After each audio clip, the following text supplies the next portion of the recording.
네, 안녕하십니까? 오늘 말씀은 고린도전서 12장 1절에서 31절 말씀을 읽겠습니다. 요 절은 12절 몸은 하나인데 많은 지체가 있고 몸의 지체가 많으나 한 몸임과 같이 그리스도도 그러하니라. 7장에서부터 고린도 교인들의 질문에 대한 바울의 답변 내용을 읽고 있습니다. 결혼 문제, 또 우상 제물을 먹는 문제에 대해서, 공적 예배에 대해서, 성찬식에 대한 질문을 바울이 지금껏 상세하게 답변을 해 주었습니다.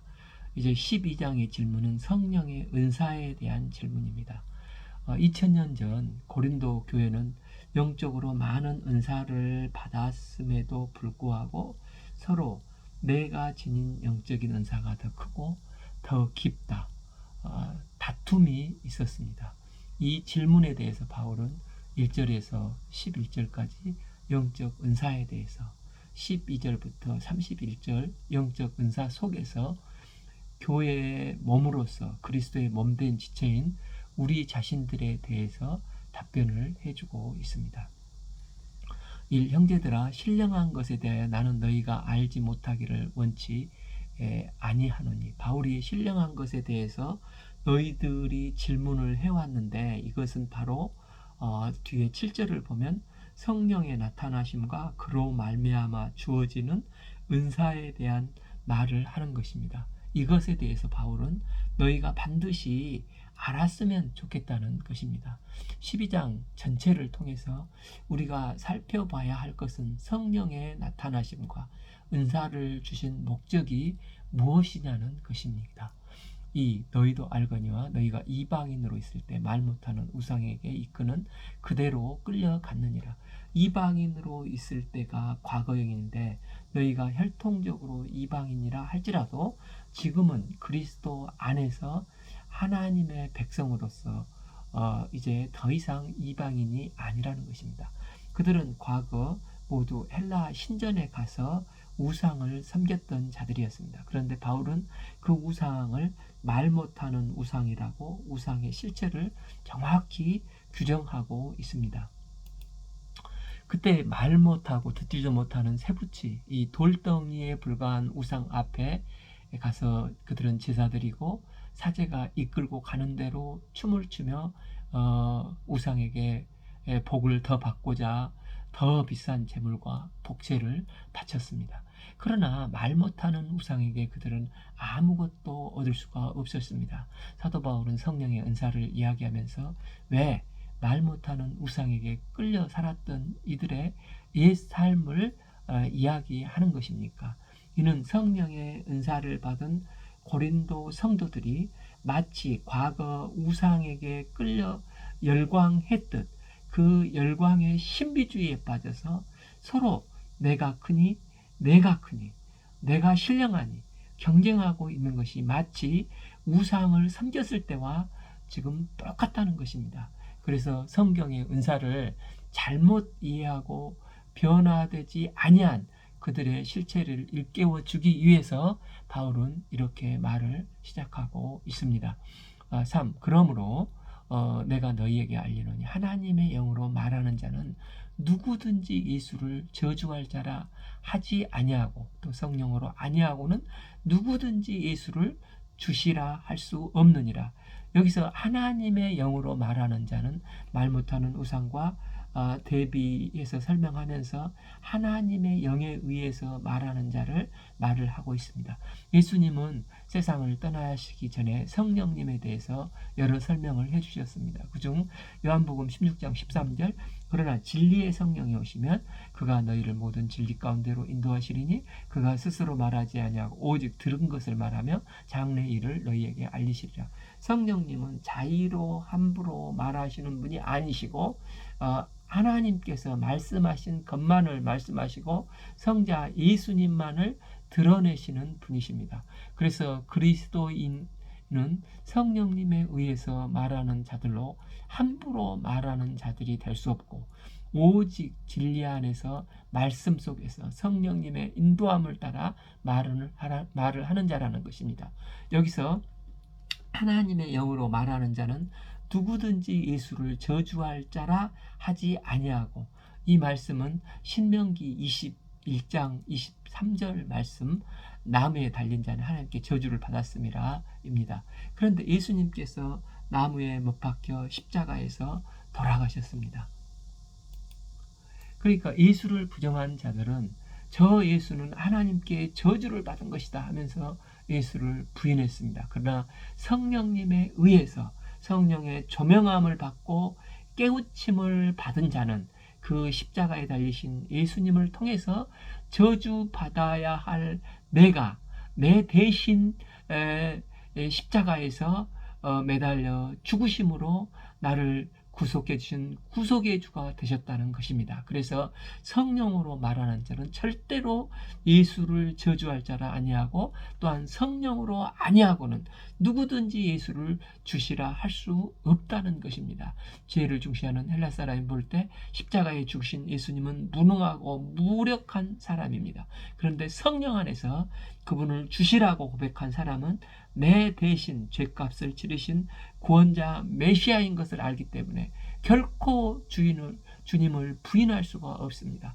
사도 요한의 제자로 서머나 초대교회 감독이었던 폴리캅은 가이사가 신이다라고 예수를 잠깐만 사람들이 보는 앞에서만 저주하면 너를 살려주겠다 하고 그 도시의 총독이 대답할 때 그는 어떻게 대답을 했냐면, 그리스도께서 내 나이 86년 동안 한 번도 부인하지 않으셨는데 내가 어찌 그분을 부인할 수 있겠는가 고백하면서 당당하게 화형을 당했다고 합니다. 지금 바울은 편지를 쓰면서 왜 이런 이야기를 하는 것입니까?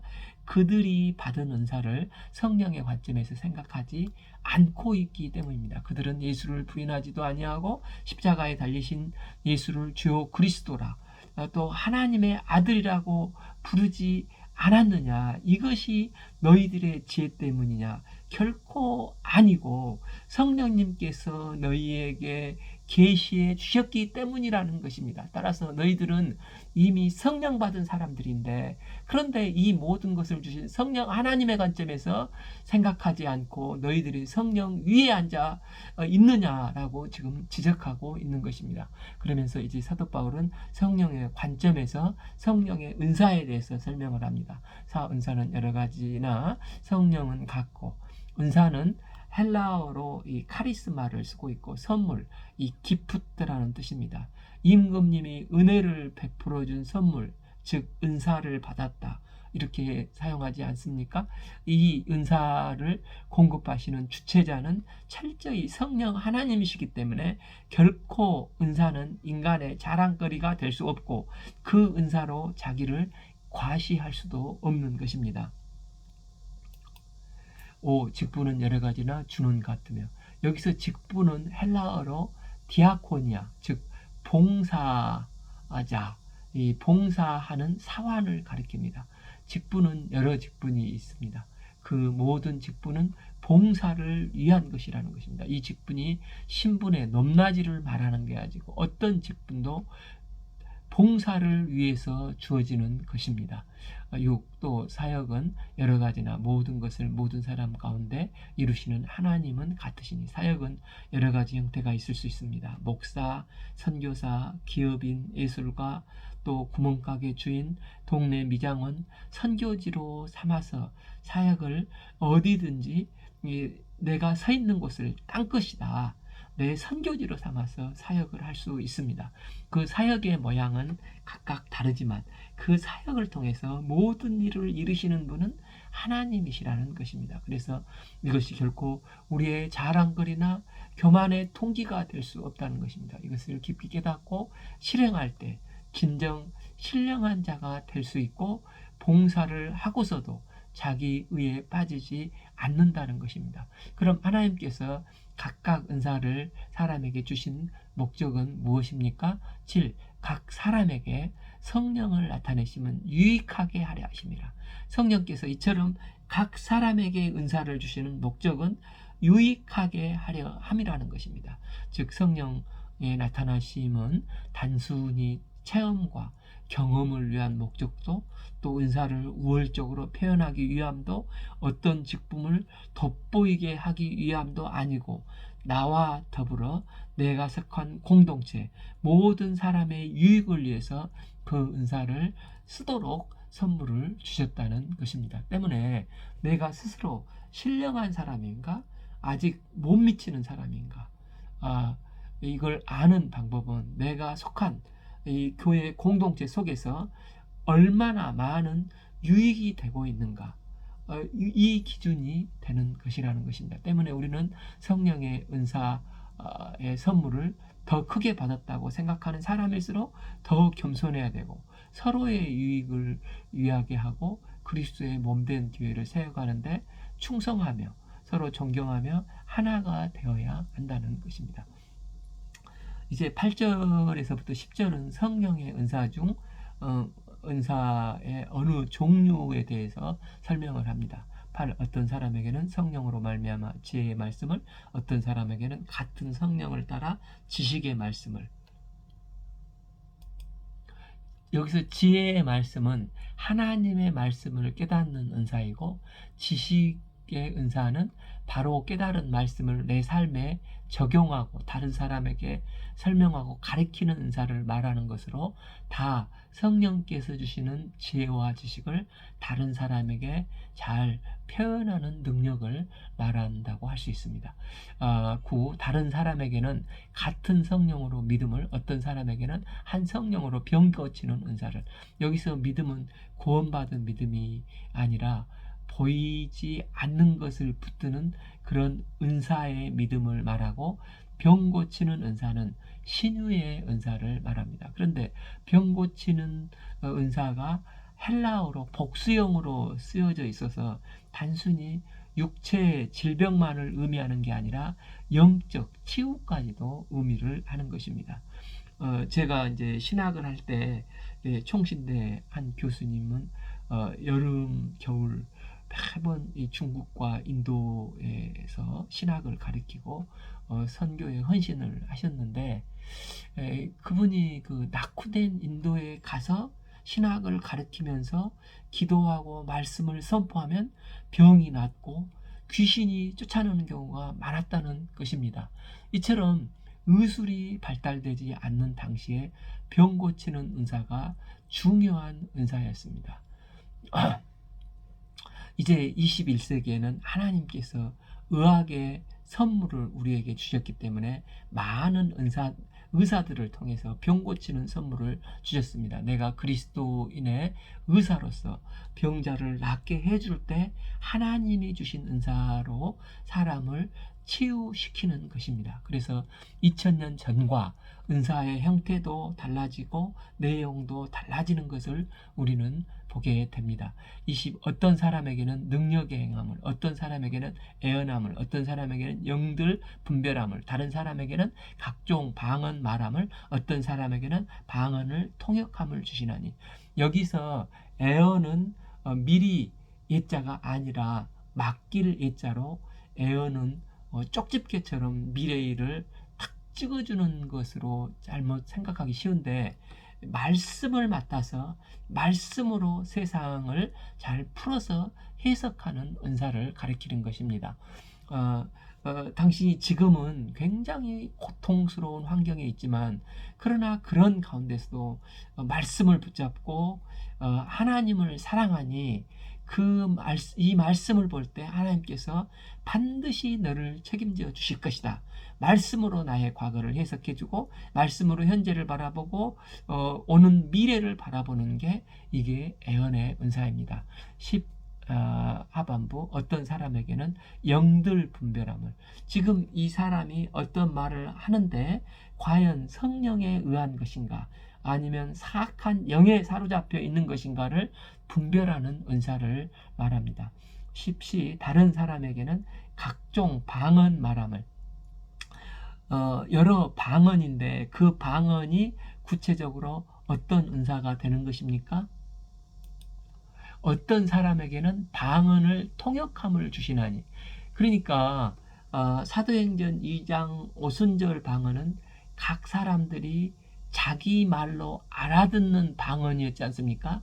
이 방언은 그런데 누군가 통역을 해줘야 하는 방언인 것입니다. 고린도 교회에는 그때는 성경이 없었지만 오늘날에는 우리에게 신약 시대에 신구약 말씀이 있지 않습니까? 그래서 누군가가 말씀을 그 당시 다 외우고 저게 진짜 하나님의 말씀으로 하는 건지 아니면 거짓말을 하는 것인지 분별을 해야 하는 것입니다. 성경이 없었기 때문에 하나님께서 지금 어떤 계시를 내려주신다고 말할 때 그 방언을 통역해주는 사람이 있어야 하는 것입니다. 11. 이 모든 일은 같은 한 성령이 행하사 그 뜻대로 각 사람에게 나누어 주시는 것이라. 또한 유익하게 하시는 성령의 나타나심은 각 사람에게 있다고 말해주고 있습니다. 이 많은 은사는 같은 성령께서 행하시는데 그분의 뜻대로 개별적으로 한 사람 한 사람 그 신앙의 체질과 자질과 성격을 고려해서 그에게 꼭 필요한 은사를 인격적으로 나누어 주신다는 것입니다. 그러므로 내 세상적인 관점으로 보기에는 하잘 것 없이 보여도 이것은 하나님의 필요와 뜻에 의해 나에게 딱 맞는 은사를 주신 것입니다. 12. 몸은 하나인데 많은 지체가 있고 몸의 지체가 많으나 한 몸임과 같이 그리스도도 그러하니라. 이 이제 12절과 1절에서 11절 사이에는 왜냐하면 이유를 나타내는 헬라어 접속사가 빠졌는데 이는 이제 11절까지를 보충 설명을 하겠다를 밝히면서 기록을 하고 있는 것입니다. 우리에게 몸은 하나인데 여러 눈, 코, 입, 발 등 여러 지체가 있지 않습니까? 이 지체들은 다 개별적인 특성을 가지고 그 역할과 기능을 감당하고 있습니다. 그렇다고 그 지체가 많이 있기 때문에 나의 몸이 여럿이 아니고 나의 몸은 하나로 통일성을 갖추게 되어 있는 것입니다. 그리스도의 몸된 교회도 마찬가지로 우리는 교회 공동체를 섬기지만 성도들이 똑같은 사람은 하나도 없고 생각과 배경, 취향, 성격이 다 다릅니다. 그 발명왕 에디슨이 학교에서 왜 쫓겨난지 아십니까? 1 플러스 1은 얼마냐? 선생님이 물어보니까 에디슨은 1이라고 이제 우겨가지고 그 선생님이 얘는 바보 같다고 해서 쫓겨났다고 합니다. 그런데 어머니가 너는 왜 1이라고 생각을 하니? 이렇게 물으니까 물방울을 하나에 플러스 1을 하나 더한다 한들 1이지 않나요? 이렇게 했다는 것입니다. 그러니까 계산 능력으로 보면 엉터리지만 과학적인 추론의 능력으로 보면 이게 맞지 않습니까? 또 여러 성도들이 있을 수가 있습니다. 이런 성도들도 있죠. 5-3은 얼마입니까? 당연히 2입니다. 왜 2가 됩니까? 오해할 때 상대방 입장에서 3번 생각하면 이해가 되기 때문에 2라는 것입니다. 그럼 2 플러스 2는 4. 이게 무슨 뜻입니까? 이해하고 또 이해하면 사랑하게 된다는 것입니다. 이런 쪽에 밝은 사람도 있습니다. 이처럼 우리는 모두 보는 각도, 생각하는 관점이 다르고 은사도 다양하다는 것입니다. 13. 우리가 유대인이나 헬라인이나 종이나 자유인이나 다 한 성령으로 세례를 받아 한 몸이 되었고 또한 성령을 마시게 하였느니라. 선민의식에 젖은 유대인의 관점에서 이방인은 개만도 못한 지옥의 불쏘시개였지 않습니까? 또 신분 계급 차별이 분명한 그 시대에 종과 자유인이 같지 않는다는 것은 그 자체가 불가능한 것이었습니다. 그런데 그리스도 안에서 세례를 받고 한 몸이 이제 되었다는 것입니다. 로마서 6장에서 사도 바울은 세례를 그리스도와 연합이라고 표현을 했습니다. 따라서 우리는 그리스도 안에서 다 연합된 그리스도의 지체라는 것입니다. 여기서 다 한 성령으로 세례를 받아 한 몸이 되었고 또 다 한 성령을 마시게 하셨느니라. 여기서 다가 이제 2번 사용이 되고 한 성령, 한 몸, 한 성령이 한이 3번 나와 있습니다. 다는 다양성을 표시하고 한은 통일성을 말을 하고 있습니다. 14. 몸은 한 지체일 뿐 아니요 여럿이니. 15. 만일 발이 이르되 너는 나는 손이 아니니 몸에 붙지 아니하였다 할지라도 이로써 몸에 붙지 아니한 것이 아니요. 손과 발은 분명히 다릅니다. 손이 발이 될 수 없고 발이 손이 될 수 없습니다. 객관적으로 보면 발은 손에 비해서 대우를 받지 못하는 것 같습니다. 손은 하루에도 10번 씻을 때가 있는데 발은 자기 전에 한 번 보통 씻지 않습니까? 그래서 발이 열받아서 나는 독립하겠다 할 수 있겠냐는 것입니다. 16도 귀가 이르되 나는 눈이 아니니 몸에 붙지 아니하였다 할지라도 이로써 몸에 붙지 아니한 것이 아니니. 귀는 눈에 비해서 또 홀대를 받는 것 같습니다. 아무리 지저분하게 살아도 하루에 한두 번은 거울을 보면서 눈곱을 떼지 않습니까? 그러나 귀는 귀지를 한 달이고 2달이고 안 떼는 사람이 있습니다. 그렇다고 귀가 나 기분 나쁘다, 나 독립하겠다 할 수 있겠냐는 것입니다. 17. 만일 온몸에 눈이면 듣는 곳은 어디며 온몸이 듣는 곳이면 냄새 맡는 곳은 어디냐. 18. 그러나 이제 하나님이 그 원하시는 대로 지체를 각각 몸에 두셨으니 만약 우리 얼굴 가운데 이제 오디세이에 나오는 눈만 하나 있는 그 괴물이 있는데 눈만 하나 붙은 사람이 있다든지 뒤통수에 또 눈이 2개 붙어 있으면 그게 어디 사람입니까? 괴물이지 않겠습니까? 19. 만일 다 한 지체이면 몸은 어디 있느냐.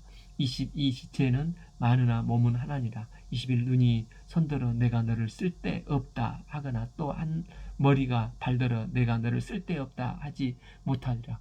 교회도 마찬가지로 하나님 안에서는 의미 없는 사람이 없습니다. 하나님께서 원하시는 지체를 다 만드셨다라고 하는 뜻은 그 지체 가운데 상대적으로 돋보이는 지체가 있게 마련입니다. 마치 얼굴은 언제든지 나가서 남 앞에서 자기를 자랑하나 발은 고생하면서도 늘 빛도 없이 이름도 없이 수고를 합니다. 하나님께서 이렇게 만드셔서 이런 지체가 다 합해져서 주님이 원하시는 그리스도의 몸된 교회를 이루시는 것입니다. 우리는 그리스도 안에서 은사는 다 다양하게 다르지만 그리스도의 공동체인 모인 성도는 한 성령으로 세례를 받아 한 몸이 되었기 때문에 어떤 지체 하나라도 소중히 여기고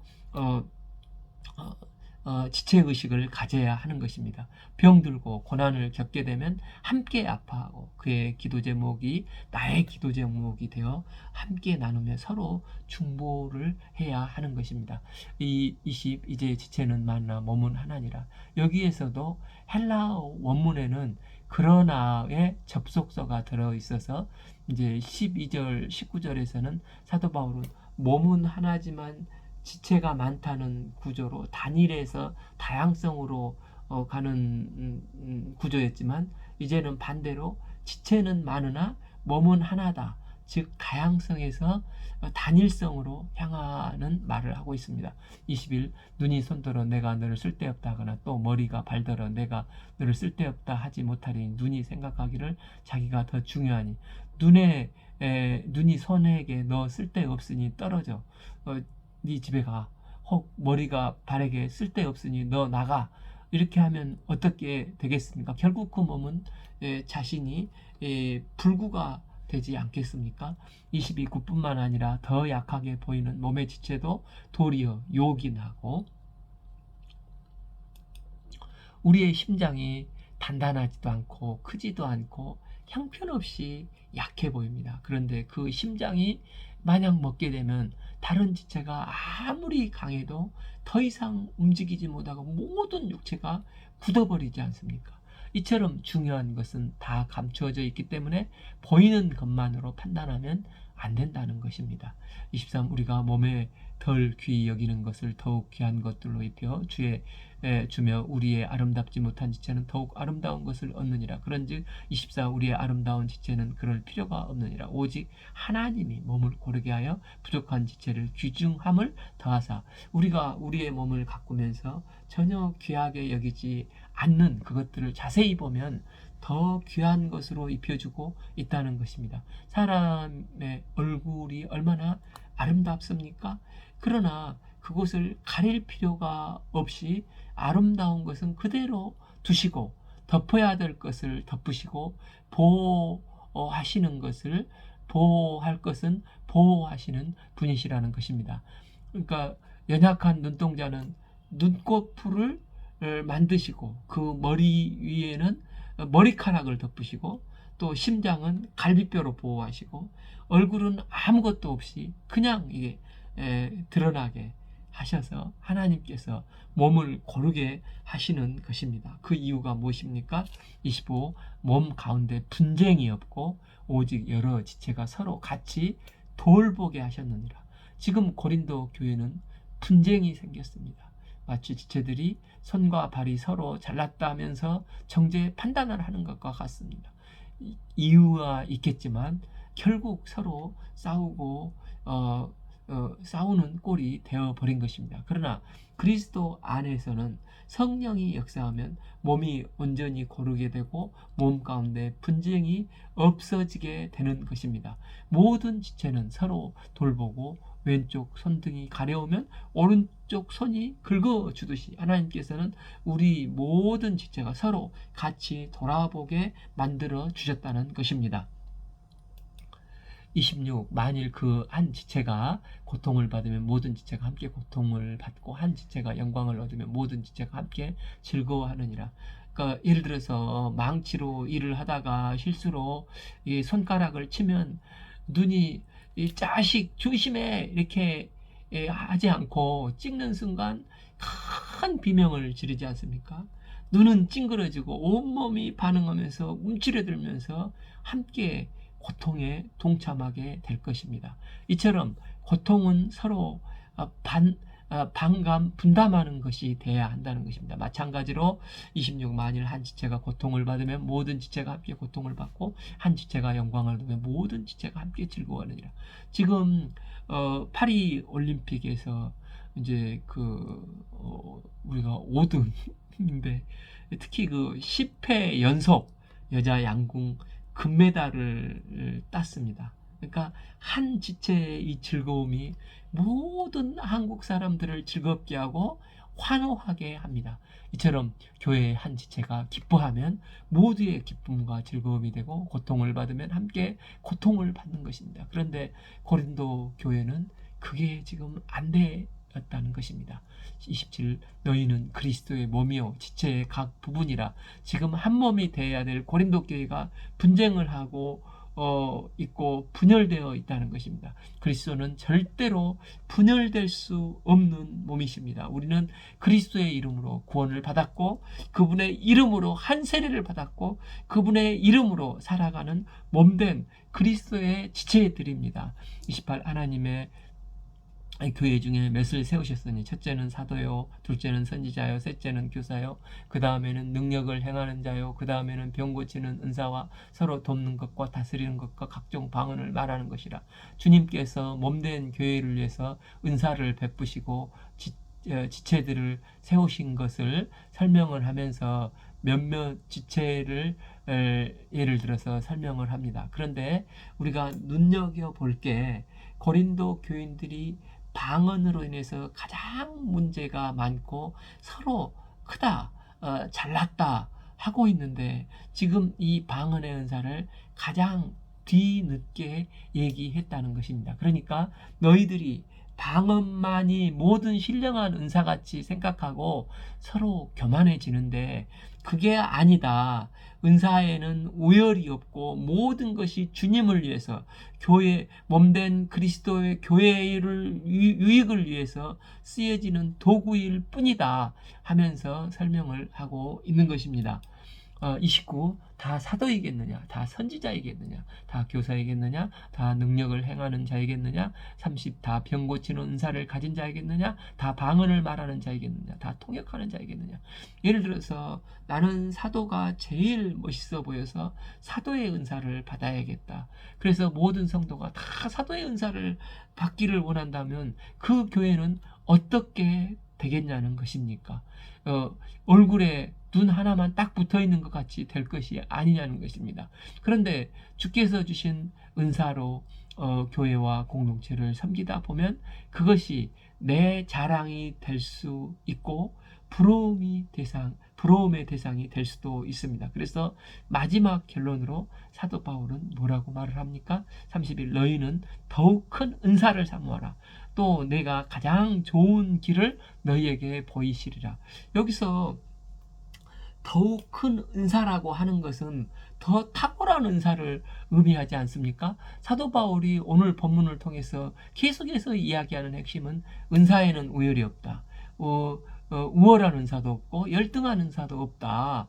그런데 사도 바울이 말에 모순이 빠지는 것 같습니다. 하나님은 우리 하나님의 형상을 창조하신 하나님 보시기에 심히 좋았더라. 내가 하나님 앞에서 절대적으로 좋은 오열도 없고 열등도 없습니다. 나는 가장 좋은 존재입니다.